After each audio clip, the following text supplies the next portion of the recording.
Bien, quedamos en esta diapositiva anterior. Ok, entonces vamos a empezar. Sí, ok. Habíamos hablado de la ortopercusión de Plage y de las, en realidad, tres tipos de percusión. La de Auenbrugger, que es la directa, la de dígito digital o de Gerard, y la de Plage. Quedando de que la de Plage generalmente se realiza en lugares apicales donde no se puede realizar la dígito digital normal. ¿Ya? Entonces eso es importante. ¿Dónde se realizan generalmente? A nivel de las fosas supraclaviculares o a nivel del hueco axilar, donde no se puede alcanzar. Entonces, normalmente la percusión, cuando uno percute, puede alcanzar una profundidad de hasta más o menos 5 centímetros. Cuando la condensación o, en este caso, cualquier lesión ocupante de espacio a nivel pulmonar es más profundo de 5 centímetros, no se logra percibir bien con la percusión. Por eso es importante hacer un examen semiológico completo, donde tenga pues percusión y al mismo tiempo tenga auscultación. ¿Ya? Entonces aquí vemos en la imagen del lado derecho, vemos los lugares más o menos donde se tienen que ir a percutir, ¿ya? Y más o menos qué es lo que uno va a ver en las regiones donde se va a percutir.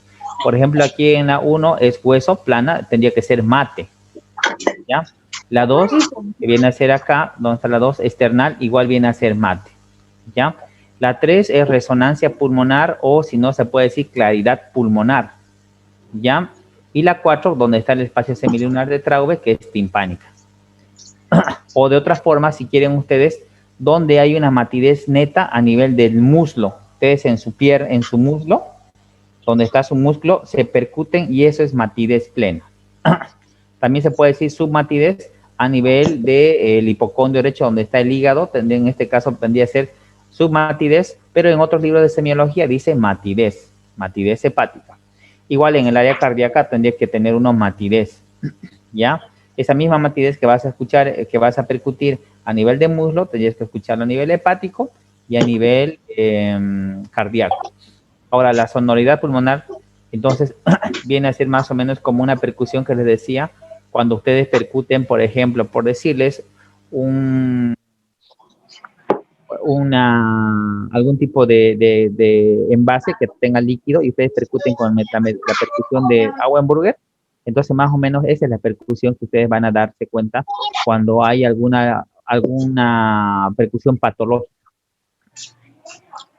Bueno, entonces, para hacer la percusión del tórax, primero vamos a hacer la percusión anterior, lateral, de regiones inferiores y luego posterior.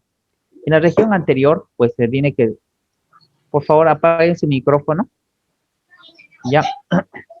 Entonces, en la región anterior, se inicia con la fosa supraclavicular. Entonces, tendría que empezar a hacer con la ortopercusión de Plage. Ya, generalmente, ya vimos anteriormente cómo se hace la ortopercusión de Plage. Pues una vez de que tengas las fosas supraclaviculares, empiezas a nivel de los espacios intercostales. Ya, segundo espacio, tercer espacio, cuarto espacio, quinto espacio, más o menos hasta el reborde costal, hasta donde tú encuentras matidez. ¿Ya? Lo mismo que haces en el lado derecho, lo vas a hacer en el lado izquierdo, como ven en la imagen. O si quieren, comparando 1, 1, 2, 2, así como ven, más en los espacios intercostales. Hasta más o menos donde termina el reborde costal, hasta donde encontrás mate en el lado derecho o timpanismo en el lado izquierdo. ¿Ya? En cuanto a la pared lateral, igual empiezas con la ortopercusión de Plage en el hueco axilar y luego vas haciendo en los espacios intercostales. Por favor, alguien puede. ¿Quién es el que está con su micrófono? Muy bien. Entonces, en la pared lateral hacemos a nivel de los huecos axilares, ya en los espacios intercostales y vamos descendiendo hasta llegar a la región inferior, ya tanto derecha como izquierda.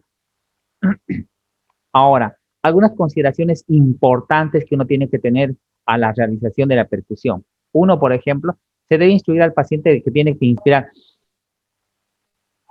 meter aire, mantenerlo con el aire en inspiración y percutir, que donde más se escucha la claridad pulmonar o la resonancia pulmonar. Después de un tiempo, haces que exhale el paciente y luego volvés a repetir la misma operación. Ya, esto siempre comparando, siempre debes comparar un hemitórax con el otro hemitórax. Ya porque, por ejemplo, no te vas a comparar tu tórax con el tórax del paciente. Ya puede ser que el paciente sea fumador y tú no, por decirle. Pues siempre se debe realizar comparando ambos hemitórax. Ya, y siempre se debe evitar percutir estructuras óseas, costillas, esternón, vértebras, omóplato. Entonces no tienen que percutir, porque en otras palabras darían lugar, digamos, a percusiones patológicas, donde podrían escuchar mate. Ya, entonces, de una vez terminada la región anterior, vamos a la región posterior. Igual. Entonces, en la parte posterior empezamos con la dígito digital o de Gerard, ya, y empezamos a justamente, como ven en la imagen aquí, en la parte superior, por encima de la escápula, por encima de la escápula, empezamos, y a los lados de la escápula, en los espacios intercostales, evitando tocar totalmente la escápula. Miren aquí, se evita y hacemos la percusión comparativa. Espacio por espacio, espacio por espacio. Esto más o menos hasta el nivel de la costilla 10 o la vértebra 10, donde supuestamente está el límite inferior del pulmón a ambos lados. Ahora habíamos visto de que tanto en la vibración como en la percusión, pues tiene un límite, ¿no es cierto? Más que más o menos oscila entre la dorsal 10, que es el vértice inferior del pulmón. Ahora, esto puede ir más 5 hacia arriba o un poquito más hacia abajo, dependiendo de la expiración y la inspiración. Entonces, para eso también te va a servir la percusión, de limitar más o menos hasta dónde queda la jaula torácica. ¿Ya? Y vemos aquí, miren cómo se percute en la parte inferior. Esto es con experiencia. Ahora, cuando un paciente está en decúbito lateral por X motivo y no se pueda colocar en posición sentada para hacer la percusión, hay que tener estas consideraciones. Por ejemplo, cuando el paciente está echado, pues hay zonas de matidez que se producen por el mismo decúbito. Por ejemplo, esta zona 1, que es la zona de matidez debido al efecto amortiguador del colchón, ¿ya? Y esta zona 2, que en realidad es la zona de matidez debida a la compresión del tórax, la compresión del tórax sobre el peso del cuerpo, esta de acá. Y esta de acá es cuando miren, si está en esta posición, las costillas se pegan entre unas y en otras y tiende a tener una percusión mate. Estas, por ejemplo, pueden variar igual a la hora de auscultar. Ya uno ausculta este lado y podría auscultar hasta disminución de murmullo. Es una auscultación mal realizada. Ya, entonces esto de la percusión es importante chicos que sepan esto. En el caso de que tengan que percutir a un paciente echado o en decúbito lateral, izquierda o derecha, o en el caso de que tengan que auscultar a un paciente. Ya, entonces le decía, teóricamente, pues lo que uno tiene que percutir a nivel pulmonar se llama claridad pulmonar o resonancia pulmonar, ¿ya? Durante la percusión tanto anterior como posterior. Y a nivel del hígado encontramos matidez, ¿ya? Y otro punto importante, miren aquí vemos aquí la imagen donde supuestamente encontramos acá resonancia o claridad pulmonar, y a nivel de la zona hepática, pues matidez, o en otros libros dicen submatidez hepática, ¿ya? Y ustedes pueden comparar a ver si hacen práctica y se vuelven gallísimos. Ustedes percuten su muslo, tendría que tener el sonido mate pleno. Y a nivel hepático tendría que tener submatidez.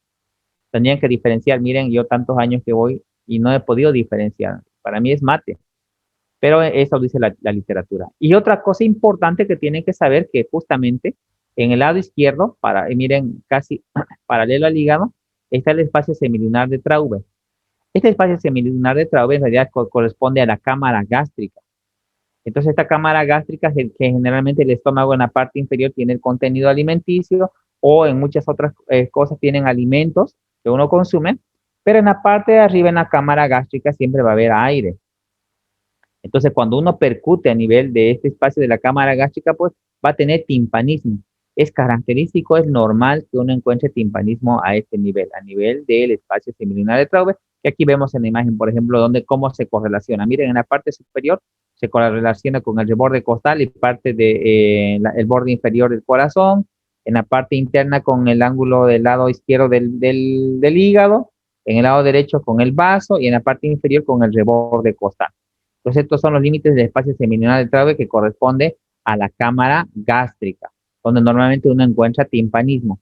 Ustedes cuando tengan tiempo, se sientan bien erguidos y se percuten. Van a percutir ahí el timpanismo que es neto, a nivel del muslo que es mate, ya, y a nivel pulmonar que tendría que ser claridad o resonancia pulmonar, ya. Eso es importantísimo, chicos. Bueno, sigamos.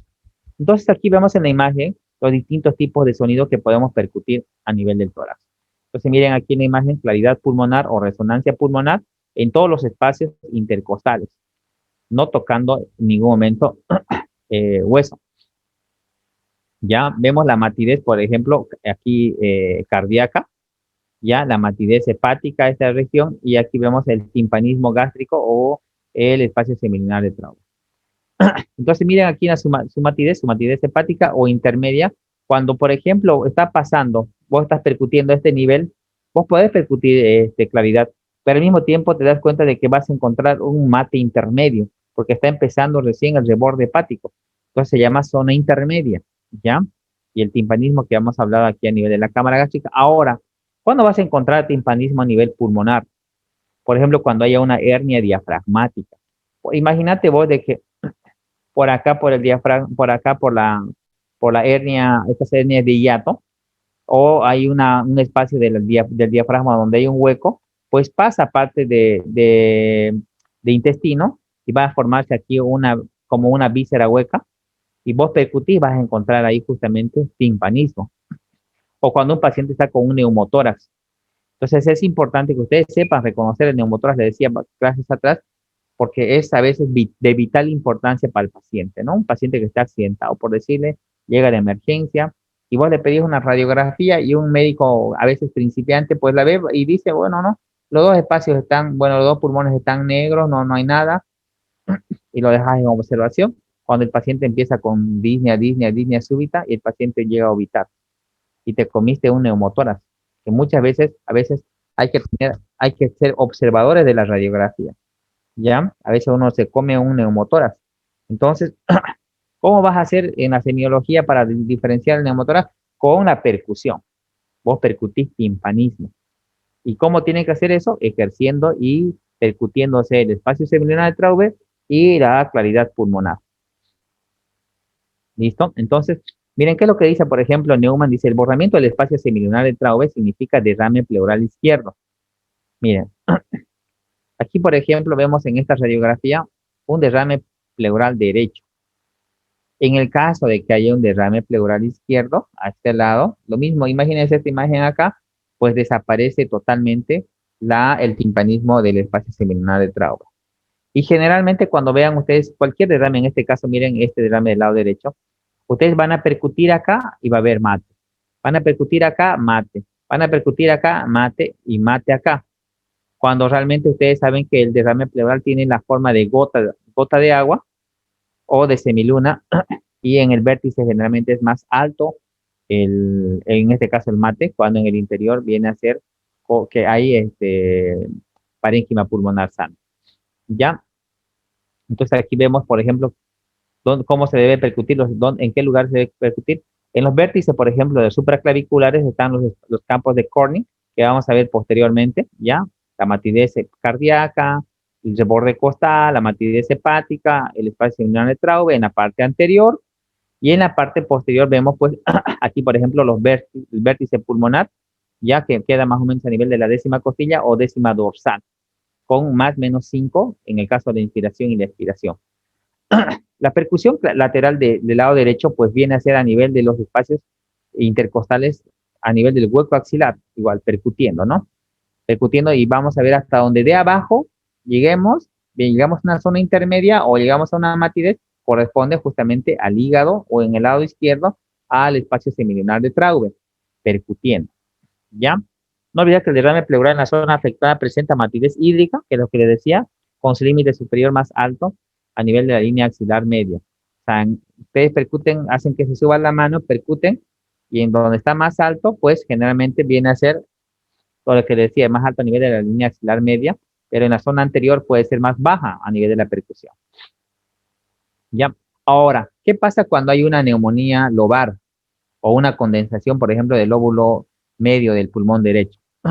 Entonces vos vas a percutir en la parte inferior claridad pulmonar, pero en la parte media percutís y pues hay consolidación, hay mate o submate. Entonces esto ya te está orientando de que el paciente tiene un problema, puede ser que tenga una atelectasia o en este caso una neumonía. Ok, entonces en cuanto al límite inferior, una vez de que reconozcamos más o menos la costilla 10, percutimos y vamos a ver de que, miren, si se dan cuenta aquí en la imagen, en la parte ya sentado el paciente, el borde inferior de la escápula corresponde más o menos a C7 o C8, a este nivel, pero cuando el paciente lleva los brazos hacia adelante, pues sube hasta C5 o C6, ¿ya? Y por debajo, entonces, cuando corresponde a C7, cuando está normal con los brazos hacia abajo, vos contás los vértices y llegás hasta 10 y en teoría tenés el vértice del pulmón. Ya, esa es otra cosa importante. Entonces decía la movilidad de las bases, pues en la inspiración y la expiración puede moverse, miren, de 4 a 6 centímetros. Una inspiración forzada es más, se dice que puede ir, a ver, inspiren alto y el diafragma puede bajar hasta 7 centímetros en algunos otros libros, ¿ya? Entonces el descenso, ¿cuándo hay un descenso menor del diafragma? Cuando inspiras, no desciende el diafragma. Cuando hay adherencias pleurales, cuando hay una paquipleura, por ejemplo. ¿Y qué es la paquipleura? No son más que lesiones cicatrizales de la pleura visceral, perdón, de la pleura parietal. Ya en este caso, por ejemplo, cuando hay derrame pleural, en este caso por exudado, o un derrame pleural bacteriano que no lo cura y le das antibiótico y se sana el paciente, pero ya queda con una pleura engrosada. Y eso justamente no baja ya el pulmón. O en una fibrosis pulmonar de cualquier causa, tuberculosa, por EPOC, en este caso por asbestosis, por silicosis, ya, fibrosis pulmonar o en los derrames pleurales, pues vas a tener una disminución del descenso del vértice pulmonar. Y cuando está aumentado, vas a tener, cuando por ejemplo un paciente que haya ido a trotar 5 cuadras, lo dejas que se siente y vas a ver, y lógicamente su diafragma baja más porque necesita meter más oxígeno. O en pacientes que tienen ansiedad. Esto vas a ver frecuentemente en hospital, por ejemplo. Hay pacientes que llegan con su síndrome ansioso y se hiperventilan. Y estos pacientes que tienen hiperventilación, pues meten mayor cantidad de aire y cuando vos ves, pues el paciente, le pedís una gasometría y el paciente está con una PC2 por decirte bajísima por tanta hiperventilación. Es más, hasta llegan a perder la conciencia.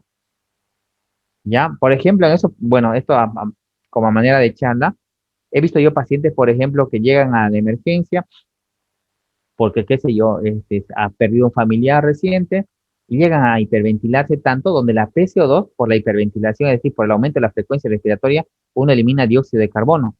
Normalmente debemos tener una cierta concentración de dióxido de carbono en nuestra sangre, ya para que nuestro reflejo vulvar pues haga que nuestra respiración sea normal. Pero como nuestra respiración también es voluntaria, entonces se hiperventila el paciente y pierde todo el dióxido de carbono, y cuando ya el dióxido de carbono queda casi sin nada, pues nuestro centro vulvar queda en apnea. Quedas en apnea y una vez que quedas en apnea, el paciente pierde la conciencia. ¿Ya? Entonces, también se puede dar en el enfisema o en pacientes que tienen EPOC.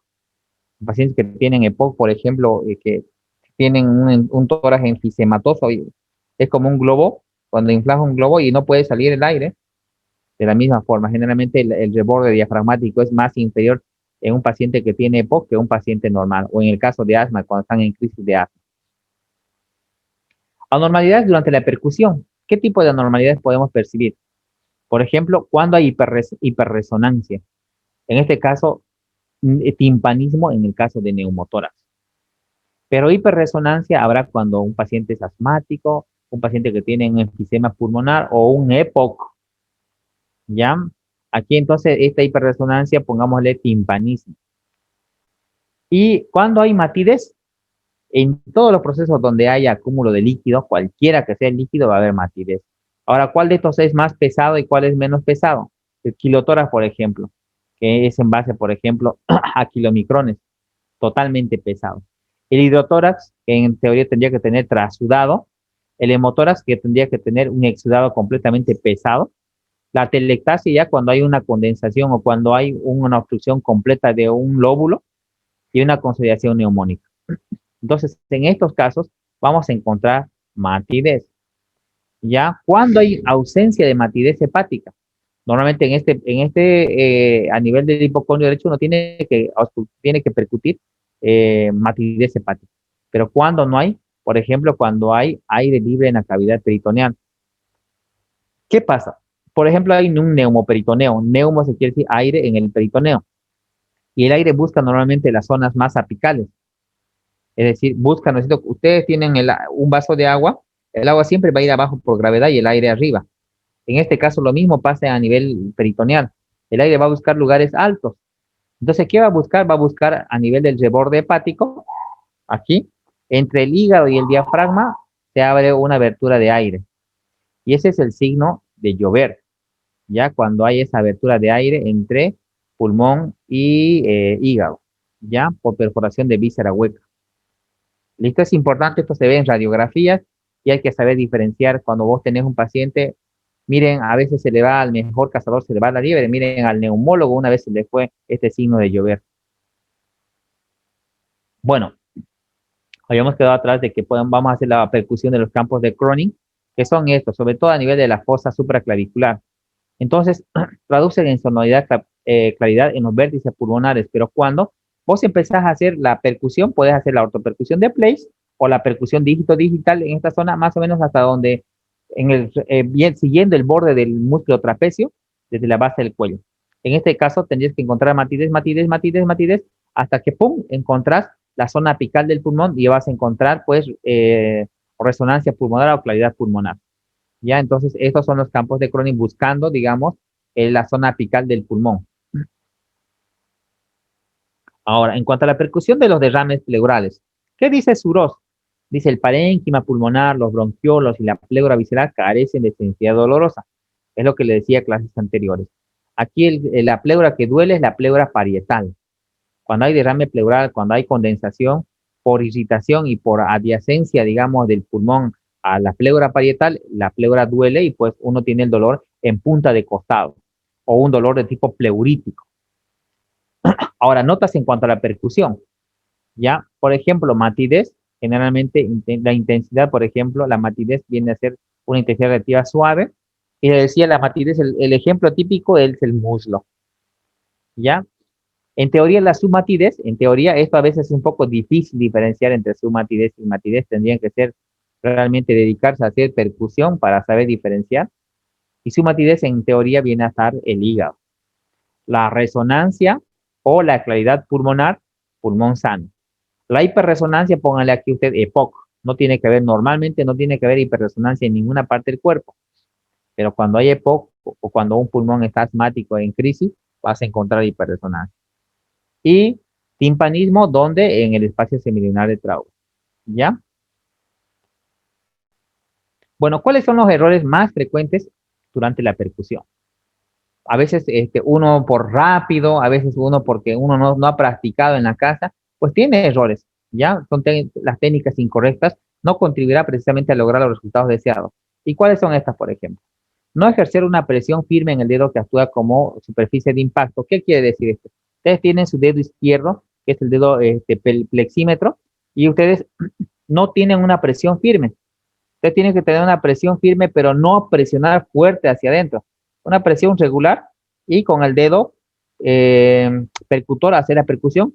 Y después de percutir 2 veces, levantar la mano para poder escuchar o percibir, en este caso, la vibración. No separar los dedos, no separar los dedos cuando percutís el dedo plexímetro. Si pones juntos los 3 dedos, que es el segundo, el tercero y el cuarto ortejo, vas a confundir el ruido. Siempre hay que separarlo. Y solamente tiene que estar en este caso el tercer ortejo, que va a ser el dedo plexímetro. ¿Ya? Y percutir, ¿no es cierto? Golpear moviendo el codo. Cuando uno golpea moviendo el codo o el hombro, les decía, uno no tiene que mover el hombro ni el codo. Basta con mover la muñeca. Ya, y otro error frecuente es de que por flojera a veces solamente mueven el dedito y no tienen la fuerza suficiente para hacer percutir, digamos, el pulmón. El dedo no tiene la fuerza. Tiene que mover uno la muñeca. Y otro punto importante es golpear con la punta y no con la yema del dedo. Uno golpea con la yema del dedo y pierde fuerza. Uno golpea con la punta y adquiere la fuerza necesaria para poder percibir, en este caso, la resonancia pulmonar. Ya, entonces, esos son los errores más frecuentes que uno comete a la hora de percutir. ¿Y cómo pues afina eso? Haciendo práctica. ¿Y eso cómo van a hacer práctica ustedes? Haciendo en su casa y percutiendo en su casa. Basta con que yo le dé las directrices para que ustedes puedan ejercitarse, porque esto es ejercitarse y es automotivación. ¿Ya? Ok. Después de la percusión, actualmente los libros de semiología, por ejemplo, le dan una disminución un poco menos importante a la percusión que a la auscultación, pero en teoría tienen que saber manejar ustedes ambas, percusión y auscultación. La percusión es fundamental para que ustedes puedan hacer una buena auscultación, es fundamental. Ya, entonces, viéndonos ya en la auscultación, pues aquí ven en la imagen, por ejemplo, cómo hacer una auscultación anterior y cómo hacer una auscultación posterior, igual que en la percusión. Ya empecé en las fosas supraclaviculares, en la región anterior, comparando siempre, ya, comparando en los espacios intercostales, mejor si puedes coincidir, hasta más o menos el reborde costal.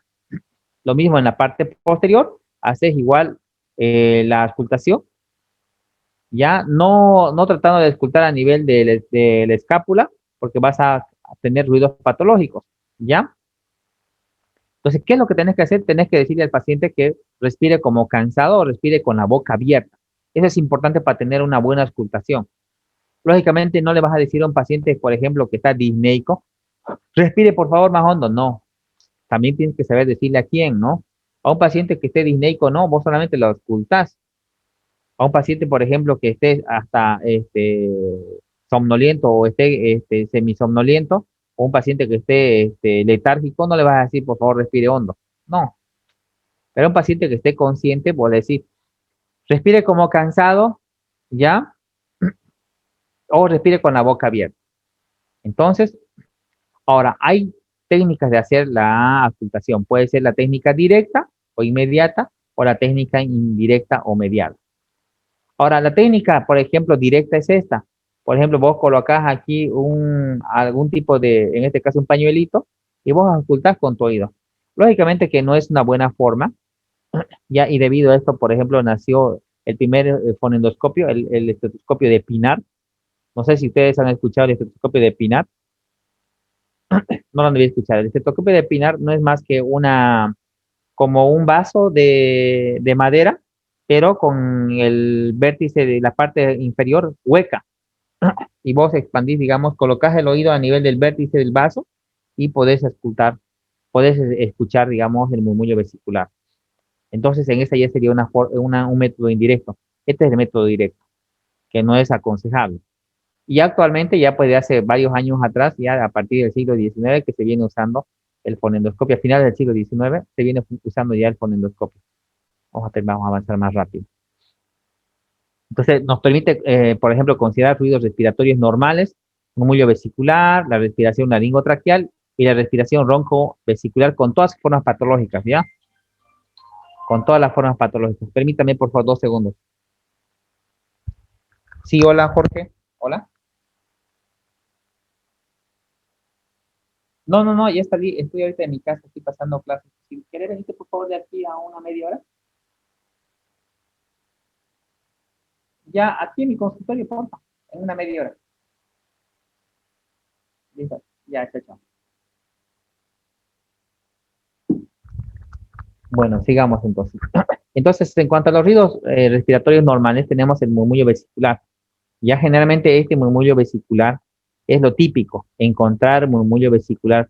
Cuando ustedes describan la evolución, tienen que colocar murmullo vesicular conservado. Ahora, si tienen murmullo vesicular alterado, con crepitantes, con subcrepitantes, con disminución, con abolición de murmullo. Ya, entonces, el murmullo vesicular es lo normal, es lo audible. Ya, que viene a ser el pasaje del aire a los conductos aéreos, tanto bronquiolos de menor calibre a los alveolos. Ya, entonces más o menos es el pase de los bronquiolos a los alveolos. Eso te da y escuchas el murmullo vesicular. ¿Cómo vas a escuchar el murmullo vesicular? Es como más o menos cuando estuvieras pronunciando una B o una F.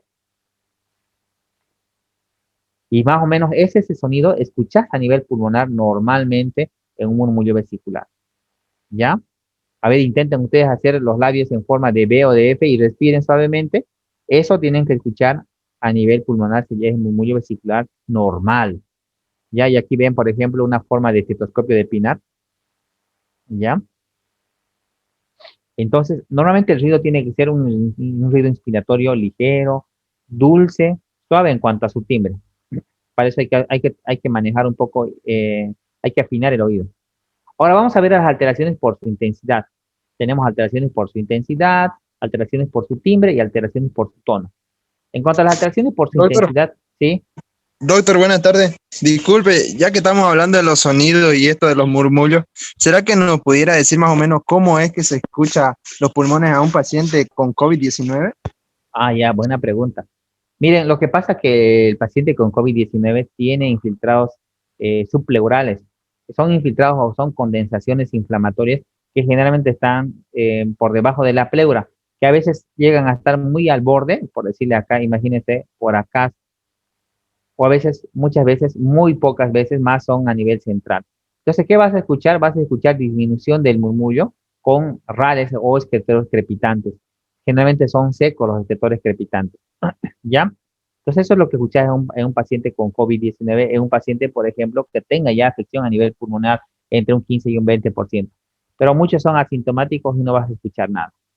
Cuando terminaremos la clase, entonces el aumento de murmullo vesicular en pacientes que hacen ejercicio, en aquellos pacientes, por ejemplo, que tienen derrame pleural de un lado, pero el otro lado está supliendo la función pulmonar, entonces en ese lado vas a escuchar un aumento de murmullo vesicular. O un paciente que tenga EPOC, por ejemplo, vas a tener un paciente que esté con aumento de murmullo vesicular, o un paciente atelectasiado. En cambio, una disminución de murmullo vesicular en un paciente, cualquier proceso de condensación que haya a nivel pulmonar, vas a escuchar disminución de murmullo vesicular.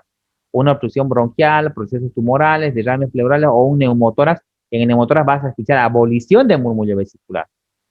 Ya es importante reconocer esto, ¿no?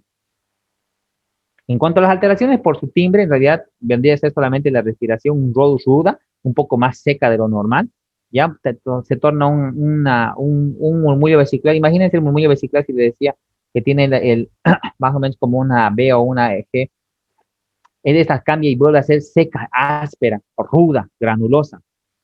¿Cuándo se presenta este tipo de respiración? Cuando hay inflamación, por ejemplo, una bronquitis, en una bronconeumonía, por ejemplo, donde hay inflamación. En este caso, por ejemplo, en el COVID, se puede escuchar ese tipo, pero generalmente es más mínimo, pero se puede. Donde haya inflamación, tenés este tipo de alteración, la respiración ruda. En cuanto a las alteraciones de su tono, tenés una respiración grave o baja o una alta. En una respiración grave, por ejemplo, o baja, vas a encontrar al final de una bronquitis cuando ya está expectorando verde, o al inicio de una tuberculosis, por ejemplo, donde hay inflamación y al mismo tiempo hay secreción, ¿ya? En cambio, una respiración, por ejemplo, cuando una respiración aguda o alta se presenta generalmente al principio de la fase expiratoria, cuando ya hay una condensación alveolar. ¿Dónde está el alveolo? Cuando hay una condensación alveolar, vas a tener esa respiración aguda o alta, ¿ya? Más fina que la grave, ¿no es cierto? Las alteraciones por su ritmo, vemos aquí, por ejemplo, en cuanto a las alteraciones, respirar, por ejemplo, hondo es un suspiro. Ahora, dentro de estas, por ejemplo, tenemos la respiración vesicular, ya sobre bronquios y bronquiolos, la respiración traqueal y la respiración broncovesicular sobre los grandes bronquios. Esta en realidad dependiendo del lugar. Si vas a auscultar aquí, por ejemplo, vas a tener una respiración más traqueal. Si vas a auscultar acerca del esternón, vas a tener una respiración bronquial. Y en esta vas a tener una respiración bronquioalveolar o bronquiovesicular, ya a nivel de los pulmones. Esa es la diferencia, chicos. ¿Dónde estás auscultando? ¿Ya? Entonces la inspiración no se desarrolla en un solo tiempo perfectamente continuo, sino en varios tiempos. Y se puede aplicar en ciclos regulares o irregulares.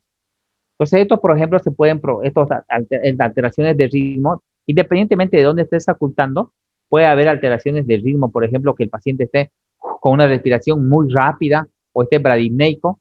Entonces, vas a tener justamente cuando hay alteraciones, por ejemplo, cuando hay un paciente con fiebre o con una infección, en escalofríos.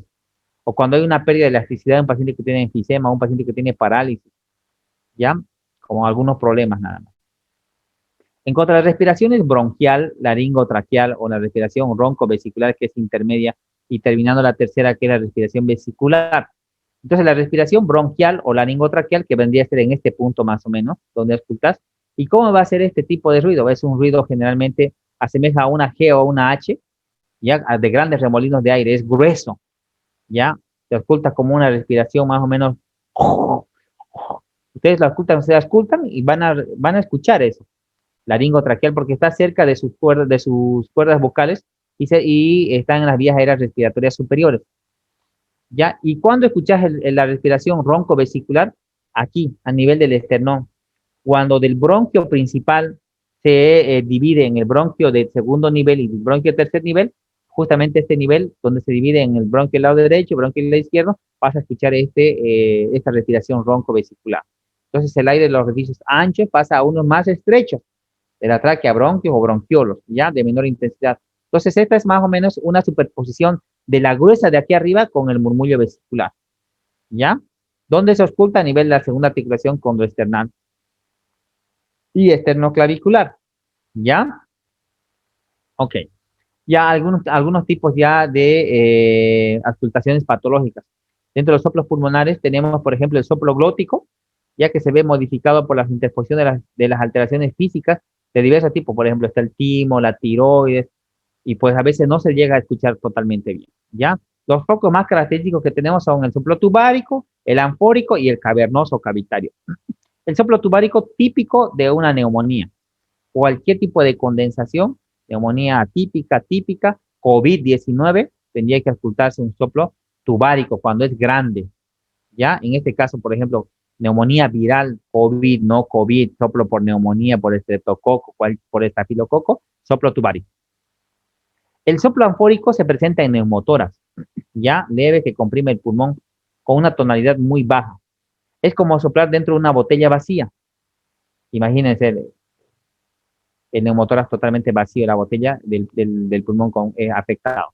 O en este caso, el soplo cavernoso cavitario, cuando ya hay, por ejemplo, una caverna que se haya vaciado y haya tenido su vómica, entonces queda vacío. Y este soplo característico es un soplo tubárico más grueso. Es un soplo tubárico más grueso, pues por ejemplo, también se presenta en una tuberculosis ya cuando hay cavernas. Tenemos menos de un minuto. Y aquí tenemos las formas, por ejemplo, donde se debe auscultar. Ya esto es para que lo vean en la imagen. Bueno, esto ya, vamos a quedar aquí que tenemos medio minuto, no podemos explicar. Entonces vamos a quedar hasta aquí, chicos, para el examen. Ya hasta la diapositiva número 90, nos quedó 8 nada más. Entonces, hasta aquí vamos a dar el examen el día miércoles. ¿Listo? Saludos, chicos. Chao, chao. Saludos, doctor.